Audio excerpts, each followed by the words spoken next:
Happy New Year and welcome. Happy New Year. Happy New Year.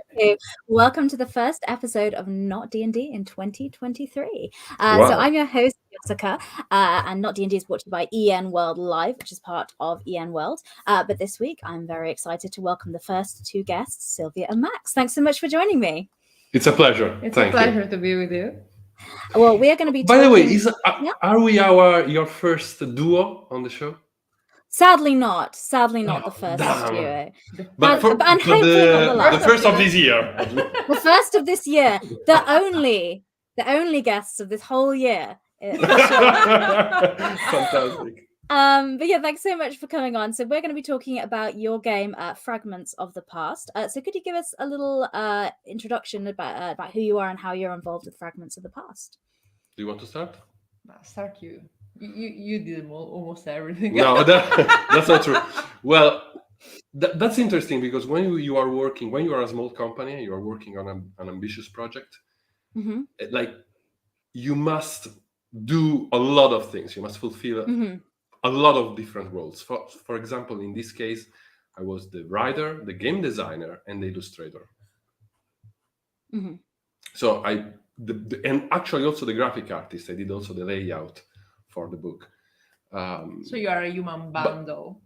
Yeah, but Sylvia did everything else. So all the things related with public relation, project management, also part of the communication. So I'm most on the, let's say, organizational part of the game.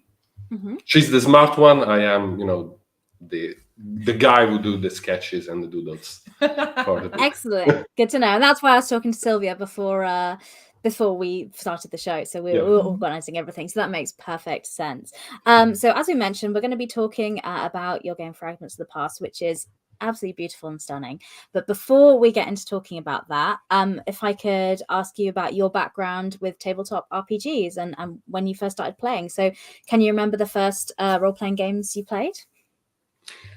So in my case, I started with a very obscure Italian RPG, which was called Elish. This was the name. Okay. Very interesting book. I think there is not an English translation, sadly. Mm-hmm. This is strange because I actually discovered Dungeons and Dragons later, much later after discovering Elish. And since Elish was a very rules-light system, maybe this is why I also love this kind of genre, to have a very simple rules and go straight to the atmosphere and, the narrative, the story. And this was my first introduction to this world. Yeah.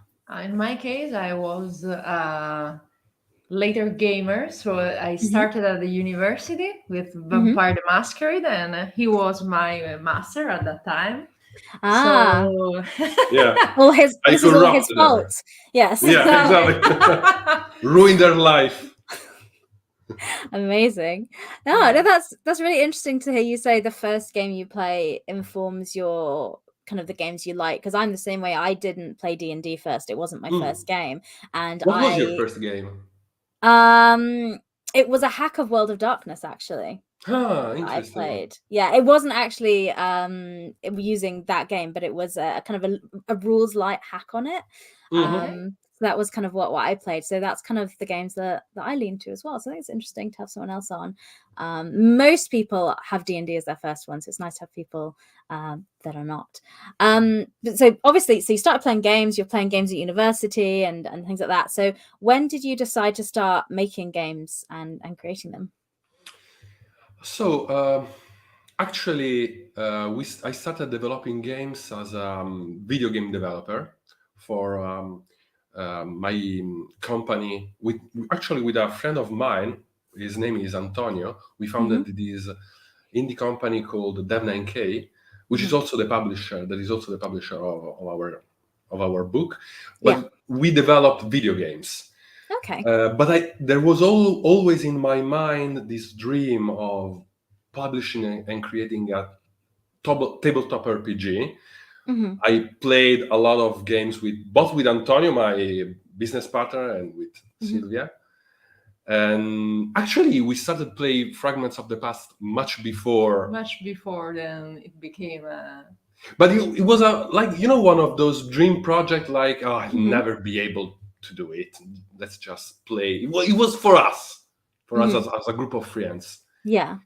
And then there was the The pandemic. exactly. Yeah. Okay. A bunch of time to do a lot of different things, actually. Mhm. Exactly. Also, I was starting to work on the movie industry right before the pandemic. Okay. Then the pandemic destroyed for a little while the Yeah. movie industry, Mhm. and all my business horizon were completely annihilated by this event. I was Yeah. like, wow, now I have a lot of free time. So I'm gonna make a beautiful tabletop role-playing game. Of course. Exactly. What everybody did, clearly. Maybe not. Well, the advantage was that actually we had a lot of material, both in playtesting, with a lot of different friends. I was designing this setting in my mind for quite a while. Like, these were clearly the advantages for us. Well, it's definitely paid off. So I'm going to get some images on the screen for those watching live, but Mhm. obviously a lot of people listening on the podcast. So could you give an overview of what Fragments of the Past is for somebody that's never heard of it before? How do you introduce it? So imagine like playing in an ancient Greek tragedy. All the conspiracies, looming darkness of a terrible fate over, like, looming over you, but at the same time life is beautiful. Like, fate is harsh and terrible, but the environment, the world around you is beautiful. It's full of light.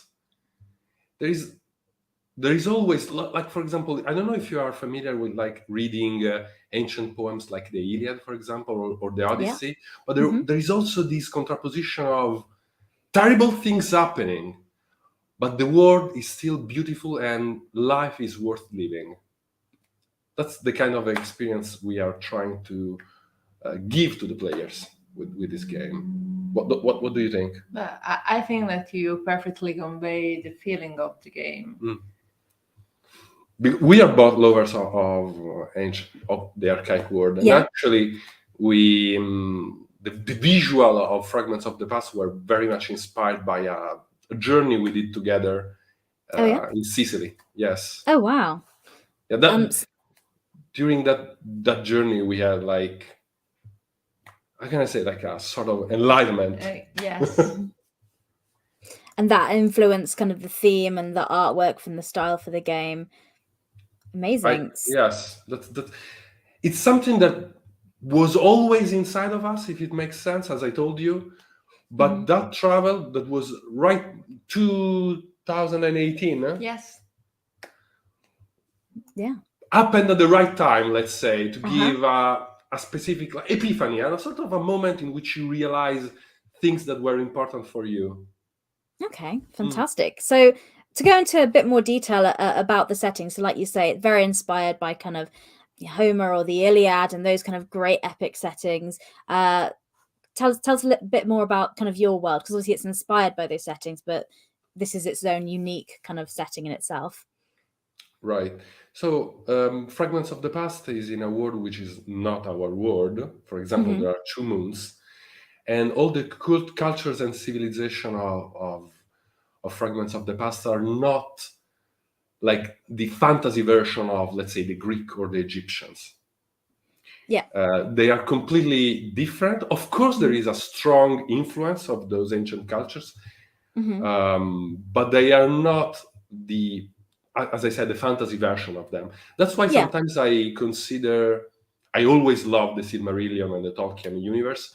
And I feel always a bit uncomfortable to say, like, Fragments of the Past is Tolkien plus Homer, because, like, they are gods. But in a very humble way.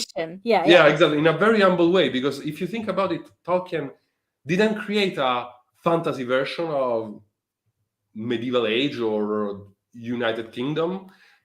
Completely different world, actually, and the cultures are created from nothing, let's say. But of course, there is a big inspiration from real history. And therefore, the world of Fragments of the Past is inspired by the invasion that the Greek peninsula was subject during the archaic ages. One of the main themes is the arrival of these Iskuzai people in the southern continent of Askedoria, which is the main continent of the setting. And these create a sort of a big ripples, a sort of domino effect inside all the, in the entirety of the timeline, let's say. This big invasion changes everything for this world. And actually, you don't play necessarily after or before. Like, since it's Fragments of the Past, there is not a specific, how can I say, not a specific present. Continuity in a way. There is not a specific present. Like, the player can decide, and the storyteller can decide to pick a moment in this past world. So they can jump in at any official present day, let's say. Okay, great. I would say that the game let the storytellers and players to play in a very freely and open way. So you can decide when you start your story, what are your topics. It's very, let's say, tied to the kind of play that they want to have. Sure. I would say that when you have a rules-light system, once you decide to, follow certain tenets, certain main tenets, there is a lot of freedom opening up for every group. Yeah, definitely. So speaking about kind of rules light, you mentioned earlier the first games you kind of played were, so that's kind of influenced you there. So what are the rules of the game? What are the mechanics like? How do we play? So there is one main gold rule, which is you roll a d100, and if you score lower than the result you get by rolling, it's a success. If you score higher, it's a failure. Okay. And there are 4 main attributes. Each one of them has a field of application, let's say.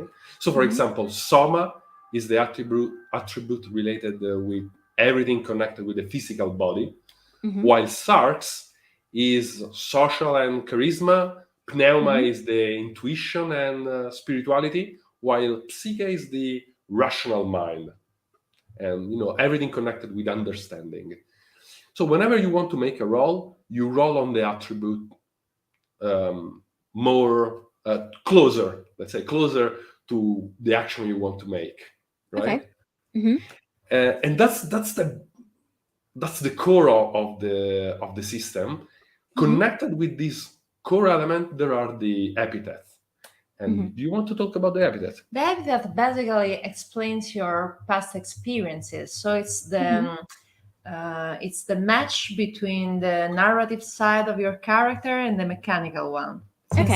Since the epithets influence the attributes, so you can have bonuses or let's say adding points to the Fortuna or Voluntas points, which are 2 extremely important things in the game. Since let's say that you want to put extra effort on a roll, you can add a Voluntas point, so you can have, for example, a bonus of +10, and then there are the Fortuna points. It basically means that your attribute gets a +10 to it. Exactly. Okay, right, okay. Exactly, to its value.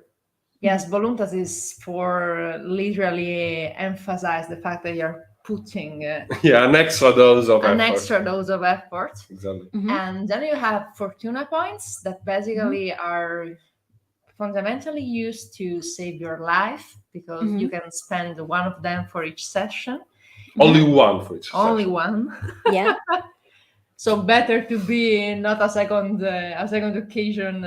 Exactly. Dangerous occasion, and you can explain and tell to the storyteller what happened.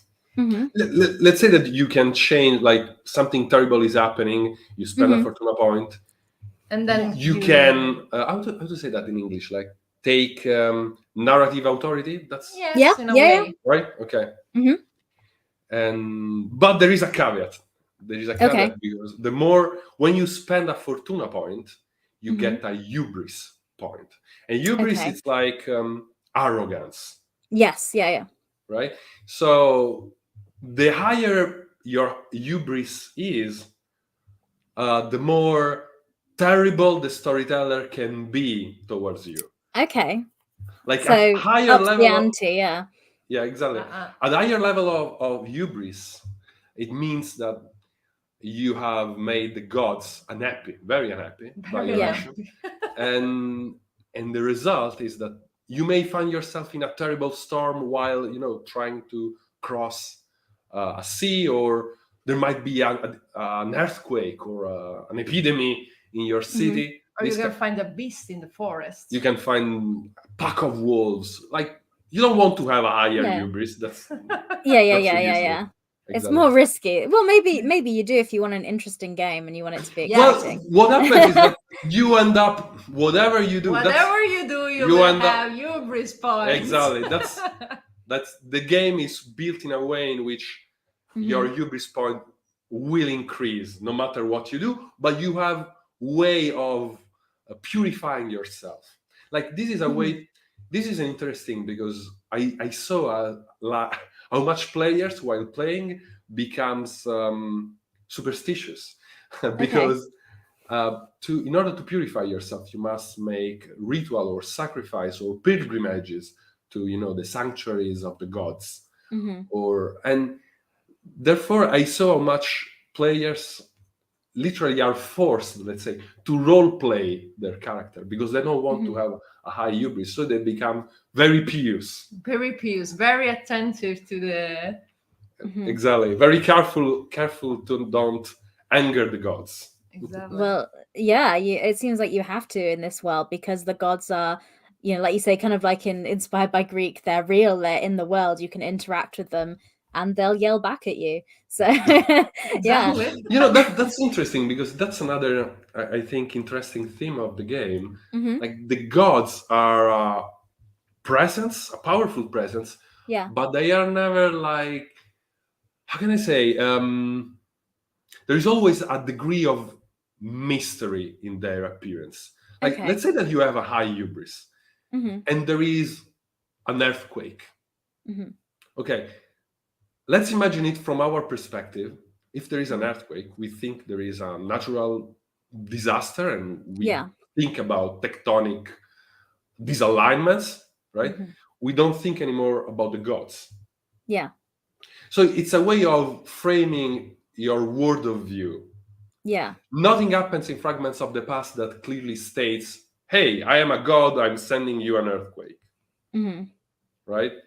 It's how the character perceives what is happening. It's never clearly stated that the gods exist. They exist for the people living in this world. Okay. I don't know if it makes sense or... Yeah, no, it does. So it's like you say, how now in the real world we'd interpret an earthquake as like, oh, what an unfortunate disaster.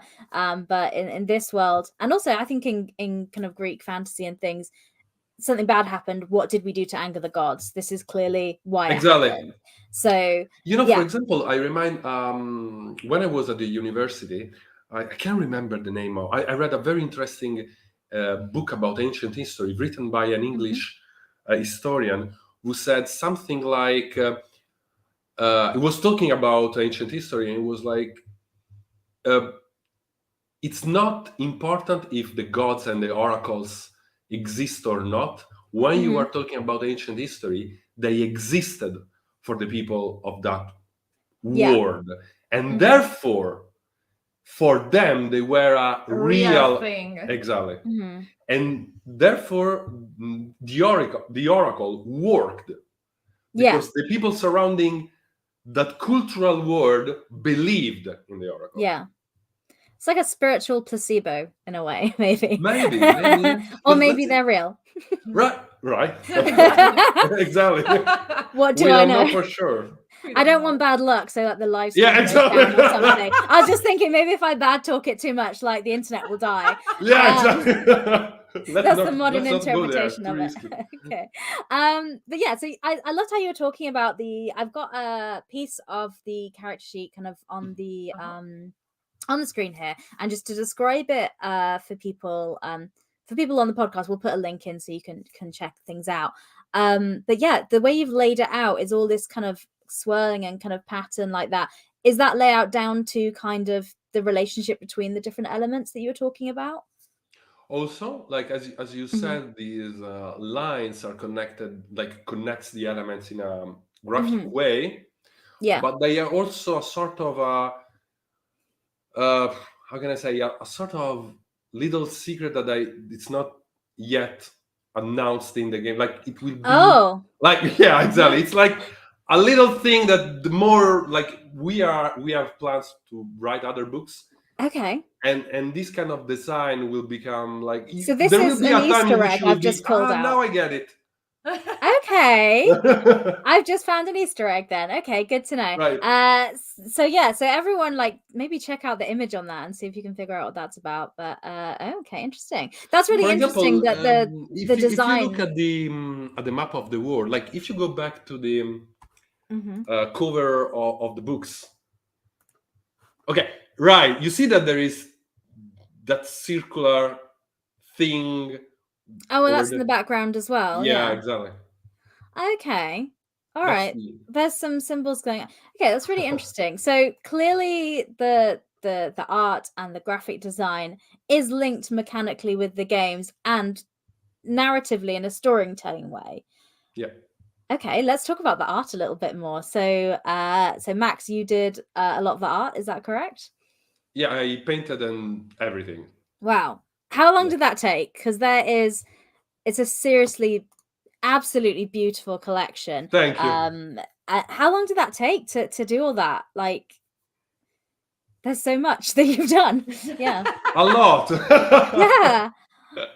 A lot of sleepless nights, actually. Yeah. I can confirm. She can confirm. And what? Sometimes I am when I'm about to go to bed. I have those kind of I have an idea for another illustration. Sorry, Sid, I must go. Take a note. I must go. I must at least sketch it somewhere. Well, that's kind of answered the question I was going to ask you next, because my next question was like, where was your inspiration for the artwork from this come from? So I assume kind of the same places, but it sounds like in the middle of the night you just woke up and had visions. So like an oracle. Right. Some people have asked if I can zoom in on them. I don't know if I have a zoom function on this, but what I can do is give you links to the website, which has all the images on there that you can take a look at. So I'll put that link in the chat there and in the show notes. If you're listening to the podcast, you can take a look on there to have a closer look at the images, because we've just got little snapshots on the screen right now. Or you can maximize your screen, I guess. I'm not sure. But yeah, so the art's really important in your game here. One thing, because you're an artist, I'll ask you about this, because in the industry, there's a big conversation going on about AI art. And, being a small independent publisher, some people are like, I'd love to have art to pay artists, but I can't, afford to do that. I'm just a small independent one. And then the other side, you have kind of the art community explaining how this is hurting them. So kind of what are your thoughts on that topic? So of course it's a complex topic, because when you get out of the black and white army, let's say, everything becomes more like there are shades of grays. It's nuanced. Difficult. Exactly. I can understand why a small publishing company may find the AI very, very useful for their products. On the other hand, I can say that there are some certain serious problem connected with the legality of this kind of practice, connected, with the scraping of data and blah blah blah. That's a serious thing. We can argue, for example, let's say I'm a small indie company. Is it okay if I rob a bank to finance my project? Like, yeah. Yeah, sure. I don't mind. Okay, let's do it. But Yeah, I yeah, think no, there is another. There are two problems connected with the AI art, and I'm talking as someone who has played with AI, because of course this is something Yeah. important, at least in my circle, because of course I can talk of people I know, and I can talk about colleagues Sure. with certainty. And something which is, I think, important is like artists are, most of the time, they are terrible people, but most of the time we are quite open. Like, we love to play with new things. Like, if you drop a software, super strange software, super complex, like, we love to play it. We love to play with watercolor, with everything. So Yeah. of course, when AI art started, there were a lot of artists playing with it, using it. Sure. Then of course we started to realize the ethical problem, as I said, but personally I realized, how can I say, a Galadriel problem. You remember that scene in the Lord of the Rings when Galadriel take the ring and says something like, "Oh, I can become the most powerful queen," or something like that. Yeah, exactly. But then she's like, "Okay, I don't want this ring." Why? Because she understands that maybe she can become the most powerful queen of the world, but she's losing something equally precious, which is freedom of choice. Now, when you have a lot of power, sometimes, actually often, you lose freedom. And I mean, you lose freedom because once you get used to have quick result in a very efficient way, like just by writing a couple of words and pressing enter, it becomes addictive. Yeah. Right?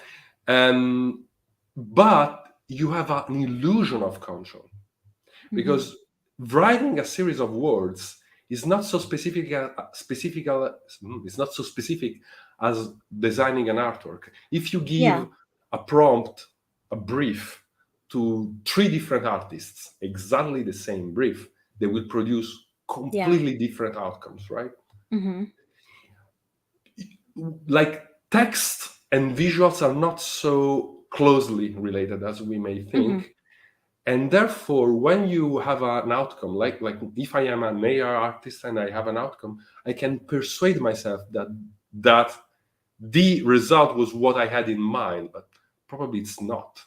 I'm projecting inside my mind what the machine has created for me in a second. So I'm losing creative freedom on what on my vision. Yeah. Right? Yeah. And I guess originality as well, because I mean, I'm not an expert, but from my understanding, AI art can put out combinations of what it already knows. So it's not going to create a new medium or something, you know. But also, that's another important point, because I read a lot of comments that are like, "Oh, but artists copy each other since the beginning of time." Absolutely true. Absolutely true. But the copy we do of another artist, unless it's plagiarism, it's merely superficial. We use other artists as a way to say something that is in our soul. Like, the first thing an artist does is scraping from his or her life. And then we look to other artists to say, "Oh, well, look at that arms. That arms is so cool. I love this combination of colors," for example.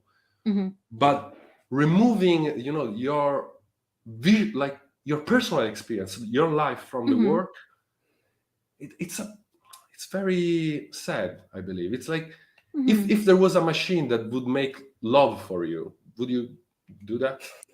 I think those things do exist, but we're getting off topic. We're getting off topic. Yeah, okay.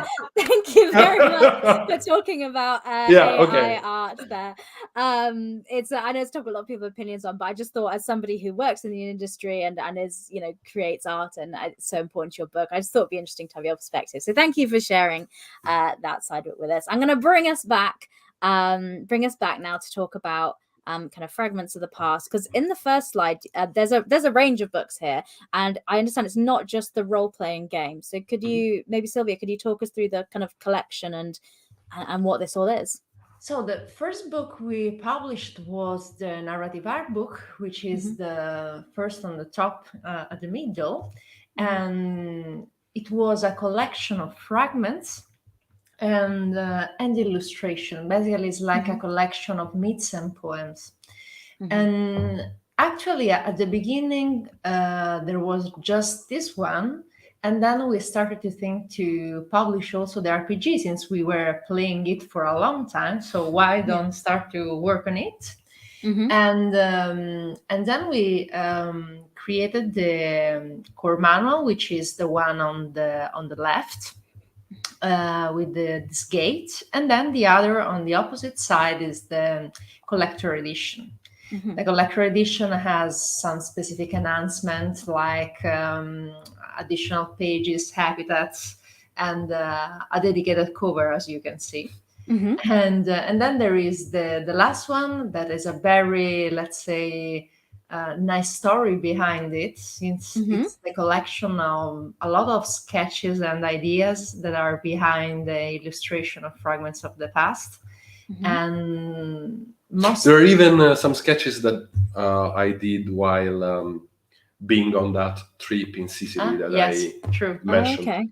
Like, it's a collection of inspirations. Yeah, of inspirations and the entirety of the creative process. And a nice thing is that some of that sketches we created them with our community.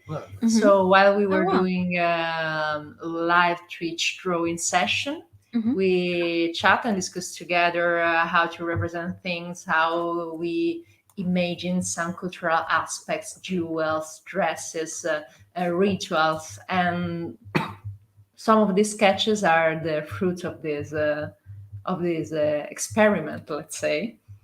Okay, amazing. And talking a little bit about community, then I've just shared a link on the screen or in the show notes for the podcast for your kind of Discord, because there's a really big community element with this game as well. Could you talk about that a little bit and let us know what's kind of going on? So we have I would say probably Fragments of the Past can be considered as a niche game for some readers, because it gives you a specific experience. I believe that our community has helped me enormously, because the type of encouragement and passion that I have received, it's like beyond my expectation. Sometimes I think it would have been, I'm pretty sturdy, but sometimes I believe that it would have been impossible, to have a lot of sleepless night and continue working and drawing without that kind of, yes, let's do it together kind of feeling. So I'm super grateful to our community. We also play together a sort of role play by Discord. Okay. It's a sort of storytelling experiment where I write a first story. Like, we play using the Fragments of the Past rule, slightly tweaked for the medium. For the medium, exactly, for Discord. Because I write a turn giving different options, and people can vote using emojis their favorite option. There is a sort of democratic element. And of course, the option that gets more votes will be the one used to follow, like to continue the story, game. Yes. Okay. Exactly. But we roll using the same rules of Fragments of the Past. Like, so it's a way to play all together. Exactly. It's a way to play all together. And also it was super fun because I had no idea where the story would have gone. Like, I had no control because I didn't know what, like 20 or 30 players would have voted. And recently we finished, it was like 1 year. 1 year, like our... Almost 1 year. Yeah, probably our first like storytelling experiment, as I said, like lasted 1 year. We finished like 2 days ago. Yes. But I'm about to start another round because people loved it. Okay, excellent. Okay, so if people want to get in on that, do they just need to join the Discord? Is there anything else they need to do? No, just join the Discord.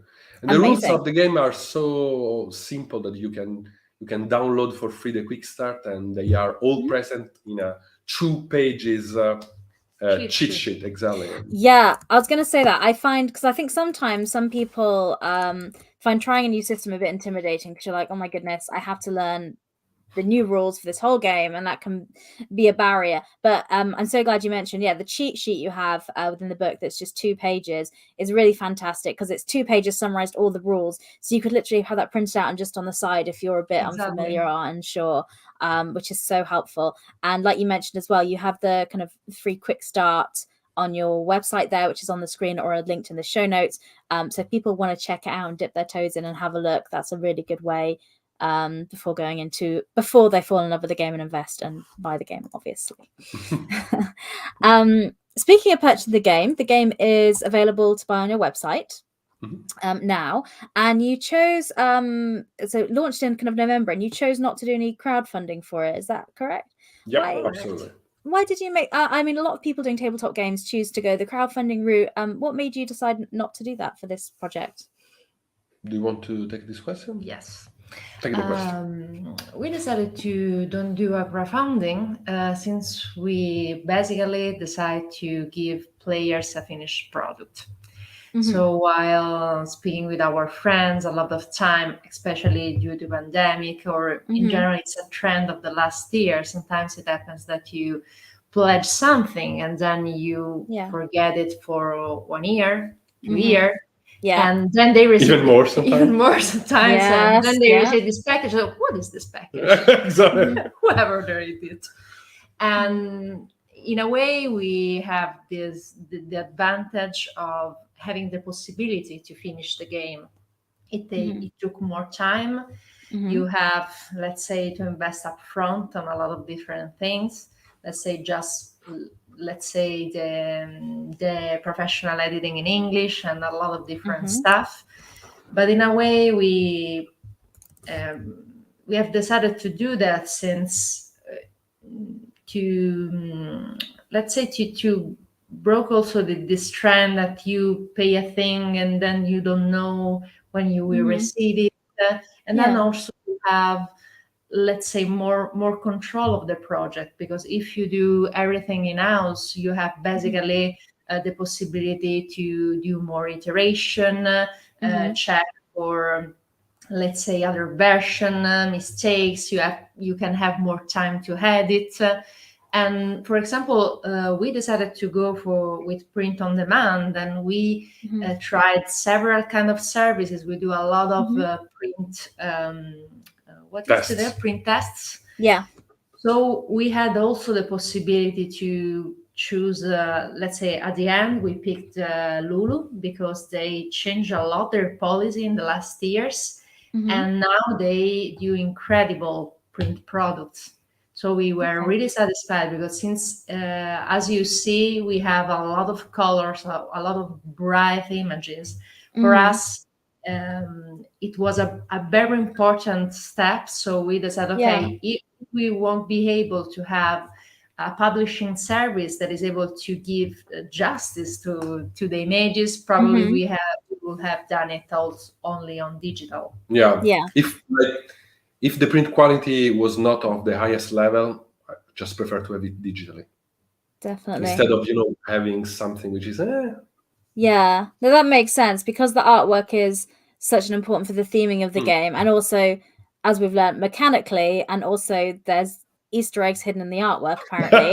So you need to be able to see stuff. That makes perfect sense. So yeah, that's really interesting, and it's really, I can say that there is no one solution fits all, because everyone has its own story, its own objectives. So it's very peculiar to each project in a way. That I should say that for us it was a good choice. Well, definitely. And it's so interesting to hear somebody that hasn't done that route. So which is why I kind of wanted to ask about it there. So coming back again to the game, so we've mentioned you do have the free kind of quick start game that people can have a look on there. But what advice would you give to somebody who's going to be running this game for the first time? So maybe if somebody gets the quick start and is like, okay, I'm going to try this with my group, what advice would you give to them?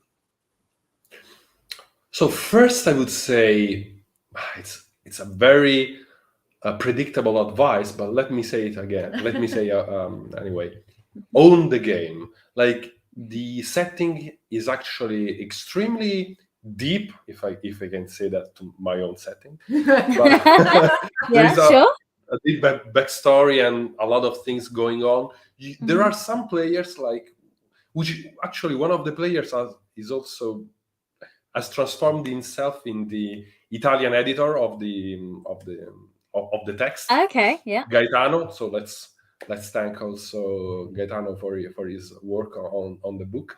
And he's one of those players who loves to delve deep into the lore and recreate it with all little details. And this is something I love, but it's not necessary. Like, you can just take it apart and use whatever you like of this system.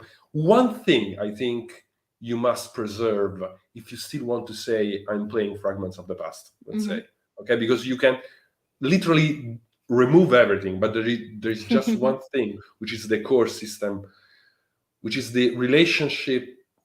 Let's say it is a certain mindset, and the mindset is life is beautiful and short. The game is deadly, and it's like our life. We know how much harsh life it is. Like, don't want to sound too too spiritual, but life is it's terrible to be alive, and yet it's fantastic to be alive. That's something mind-blowing. Why there is so much pain and so much joy, and the only way in which you can cope with the incredible pain is to take advantage of the joy and of the pleasures that life gives you. And the pleasures sometimes are very small but important, like having a drink with your friends. Now, what happens in Fragments of the Past is that actually enjoying, like, sometimes focusing the group attention to these small events, like, toasting during a banquet with your group of friends in honor of the gods, and making a prayer asking for their help, actually gives you a bonus during the game. So keeping intact this feeling of the beauty and the terrible aspects of life, I think it's important to stay in touch with the setting. Okay. Well, I like that advice. Yeah, I like that advice for the GM of owning the game and making it your own. I think that's some good advice. Moving on from the GM, but for the players, I kind of haven't touched on, like, the characters actually in the game. So if you could talk a little bit about, if you're coming to play the game, what sort of characters will you be playing? Okay, so you can actually create a lot of different characters. Like, for example, let's say, to give you an example, in Vampire the Masquerade, you have a group of, usually, like standard Vampire the Masquerade, you have a group of recently embraced vampires, right? Forming a coterie. While in Fragments of the Past, there is not necessarily a starter point, a specific starting point. There are various examples which revolves around builds connection between the players before starting the game. For example, one of the classic that I love is all the players are part of the same lineage. In terms of Fragments of the Past, we call them phratries. A phratry is a sort of big clan. Yeah. So that's a good starting point to have, background and connection between the players and the characters right before the starting of the game. So this is to say that there is not a specific role or a specific position in which your characters are. However, the type of characters you are going to play are similar to the characters of the tragedies. They all have a passion and a gift. Okay. Alongside with the epithets that I have mentioned before, there is a passion and a gift, which are, let's say, the connection with the highest and darkest aspect of your character. The gift is something that comes from the gods. Yeah. Maybe you have been blessed with poetic inspiration, and that's a gift from the gods. But you might be addicted to a specific substance, and that's a passion. Or you can be a melancholic person. Or you can be, exactly. Or you can actually be even an anthropophagus and be a man-eater. Or be prey of the nightmares. So yeah, exactly. They're even very dark passions, so to speak. Yes, I should say that one of the most interesting things in the game is that you can probably, when you pick your habitats, you have to think what kind of story I want to tell about my character. So it's something that can guide you, and it can really help you while you role play, and also can help you, even as Max said, you don't have to know all the details. The most important thing is that you have the vibe and the feeling of the game set in your mind, and the story of your character that can be aligned to this world. So it's this is our style of playing, but let's say that Fragments in a way invite this kind of approach. It's don't have everything perfectly set, because a lot of beautiful and terrible things can happen at the table. Exactly. So let's be open and play also with the difficulties. So with the hubris points, with the, let's say you have a combat, so you have less soma points. There are always beautiful occasion to have, let's say, narrative scenes and occasion to develop your character. For example, something that I really love is that the fact that even I don't know everything about the world. Like it's so vast that I don't know everything, right? Yeah. In a way, for me, it's exploring. Every time I play or draw or paint or write, it's a new thing. And when I play with my friends, like they come up with fantastic ideas about, like, for example, they are playing a character and then they say, oh, in my city, there is this ancient ritual in which we, let's say, we sacrifice a white goat at dawn for the god of the sun, like, for example. And this is something I didn't plan. Like the game is open for even for the players to inject their own lore. A lot of things actually that became canon yes, were created while we were playing. Exactly.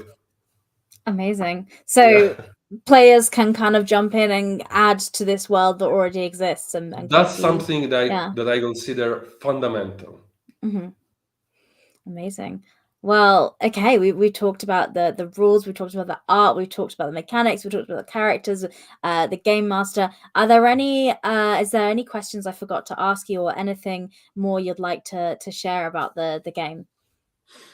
Let me think. Do you have a specific point you want to emphasize? Because I have a cheesy point to emphasize. You have a cheesy point. Yeah.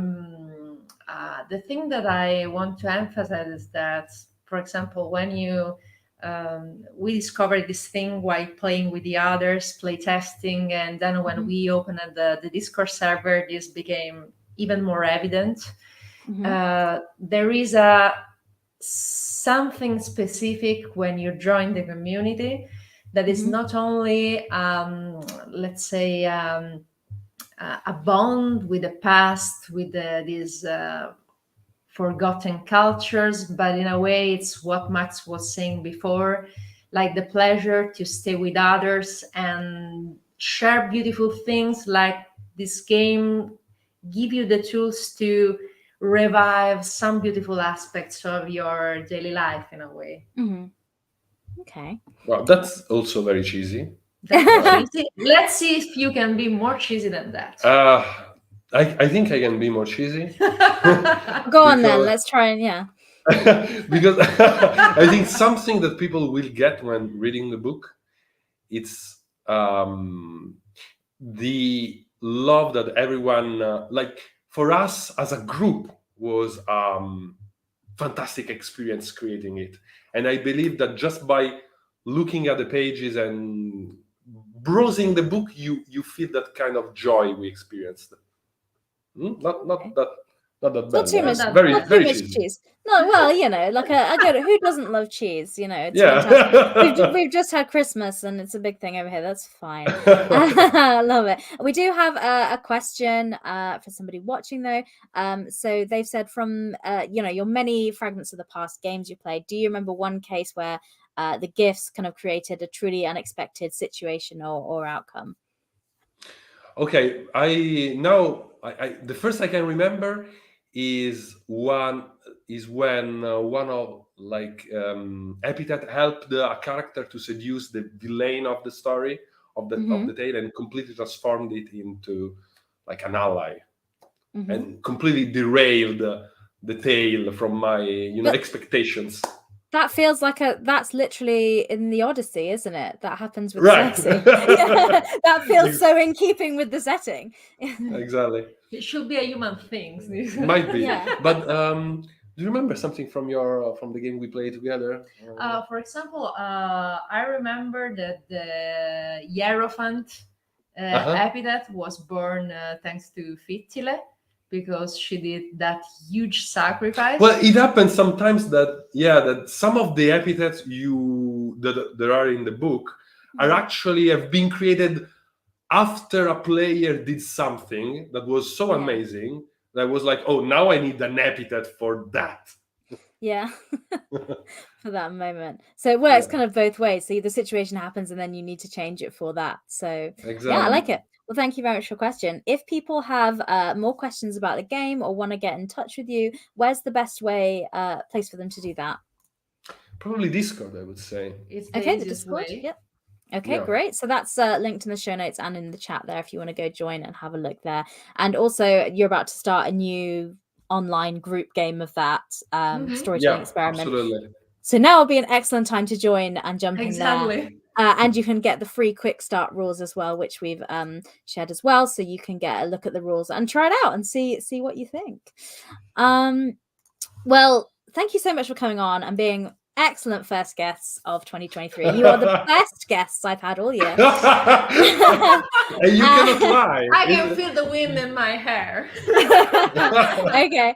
But thank you so much for coming on to share fragments of the past with us. I hope people try it out and take a look at it. So at Not DnD, obviously, we're trying to support and showcase different indie tabletop RPGs that are not Dungeons and Dragons. So I ask all my guests if they have any recommendations or games that they would like to share that is not one that you've made, because we've spent a good hour talking about your game. And the other rule is that it cannot be Dungeons and Dragons. So do you have any other games you'd like to share with us? So, for example, I can totally suggest taking a look at Ryutama. I hope I'm pronouncing it correctly. Are you familiar with Ryutama, Jess? I'm not, actually. Tell me about it.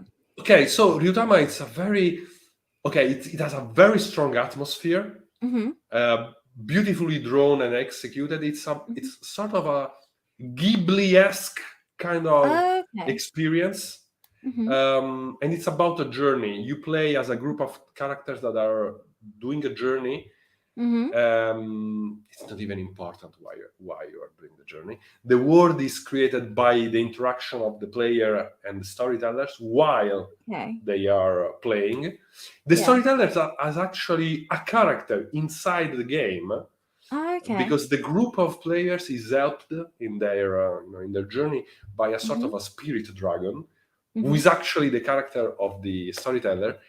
And even the character of the storyteller gets stronger and stronger while the story progresses. So it can help more the group of players inside sort of meta game in a way.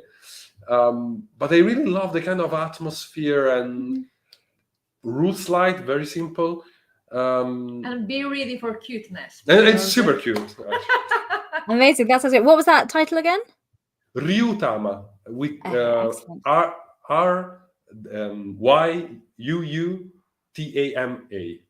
I'm so glad you spelt that out for me. I'm going to go check that out afterwards now. So thank you very much for that. Sylvia, do you have any recommendations or anything you'd like to highlight? We appreciate a lot was also Truthbang.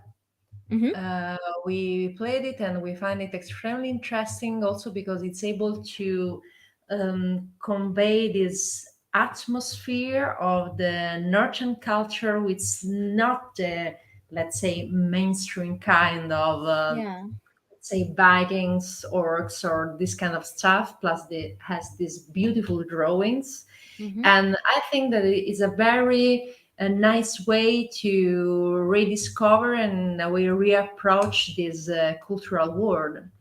So I think that it is very enjoyable, especially if you want to refresh your eyes with something different about the topic. Well, thank you. Those sound like two great recommendations we can check out. And maybe there'll be people I reach out to come on the show, which is the main reason why I ask people for recommendations for future guests. Sylvia, Max, thank you so much. Honestly, this is such a lovely interview. It's been such a lovely start to the year and the show. Thank you so much for coming on. And for everybody watching and listening, thank you so much for coming on and watching and listening. We'll be back next Monday with a new indie tabletop RPG for you to listen to. So hope to have you back on soon. So once again, I'll say thank you very much to our guests. It was our pleasure. Thank you for hosting us. All right. Well, no problem. Well, hopefully, hopefully we'll have you back again in the future when you have more books, because it sounds like this is a world that's going to grow and expand. So keep in touch. All right. Thanks very much. Bye. Bye. Bye.